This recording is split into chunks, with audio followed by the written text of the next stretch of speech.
Hi, I'm Tim. Welcome to our channel and thanks for logging on. Today we're discussing the Chopard Classic Racing Superfast Power Control. You can see and you can purchase this manufacturer movement Chopard on our website. Subscribe to our YouTube channel if you enjoy these videos, and please click on the card in the upper right hand corner of the screen at any time during this video to see our full commercial listing for this watch with all accessories included in the sale, high-resolution images for your desktop, and of course complete pricing details for this Chopard Classic Racing Superfast Power Control. Now, the namesake of the watch, the Power Reserve, is fairly self-explanatory, but the bare dimensions of the timepiece don't really explain how it wears. Fit and feel come first, so let's get at it. The watch is 45 millimeters across the broad of the case from 3 to 9, not inclusive of the crown or crown guards.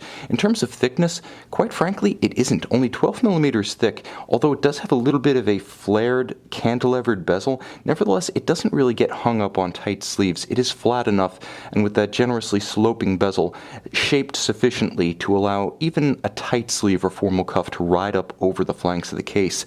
Now, from lug to lug, this is where the fit and the feel becomes a little bit deceptive. 45 millimeters is big. Lug to lug, this watch is 54 millimeters, and even that doesn't tell the whole tale.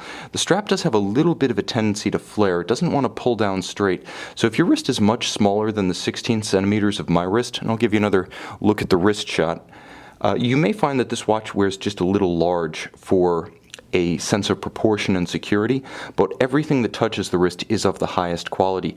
The case is built by Chopard, and the strap is one of the best in the business. Wonderfully made, it feels fantastic top and bottom, and rather than going with a cliched automotive tread pattern, Chopard played it subtle here. This is a racing slick pattern per the company, with a very light texturing and grain that does evoke a racing slick. I've seen them in person. This is a very good resemblance. On the underside, supple, nicely shaped, smooth against the skin. It's just that flare that you're going to want to be aware of. However, because the strap does have conforming end pieces, it's beautifully integrated in the way it tapers seamlessly into the case, so there's no unsightly gap between case and strap. And you'll note that the Chopard double deployant clasp is beautifully made, all of high polish, no unfinished surfaces. A wonderful complement to an upscale sports watch. Now, what I like about this watch aesthetically is that it's an uncompromised automotive reference, while nevertheless remaining more themed than brand specific. It's a brand neutral automotive themed watch, which is a welcome relief from the innumerable branded watches that are out there. I mean, we've all seen enough Lamborghini watch brand, Ferrari watch brand, Bentley watch brand combos to know that sometimes you want to reference your macro machine with your micro machine, but you don't want to be so darned literal.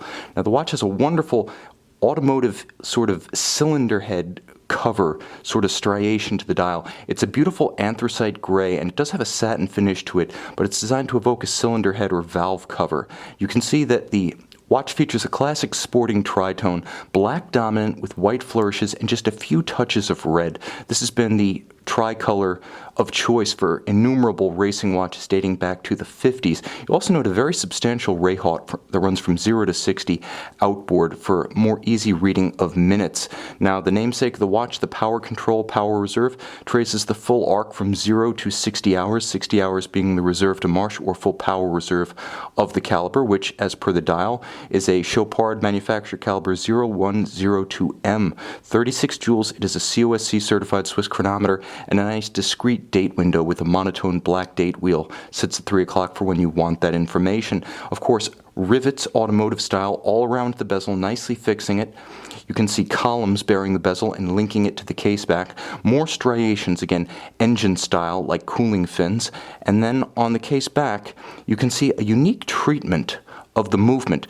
It has a sort of grill pattern to it. Automotive evocative, it's also beautiful in its own right with a gorgeous anthracite finish, and depending on the angle you turn it, you can see into the works of the movement through the bridges, which will be appreciated by fans of machines large and small. Now again, it is a 60-hour power reserve manufacture. This 2013 family debuted and marked sort of the beginning of the arrival of Chopard Fleury in-house movements throughout the family of model lines offered by the company. Previously exclusive to the LUC series, the Superfasts were an important milestone family for Chopard in that respect, bringing the in-house movements into the sports watch range. It has a standard 4 Hz or 28,800 vibration per hour beat rate, a quick set date, it does hack when you pull the crown, and it is protected to 100 meters with the crown screwed down. Front or back, there's no mistaking the automotive intent of this watch.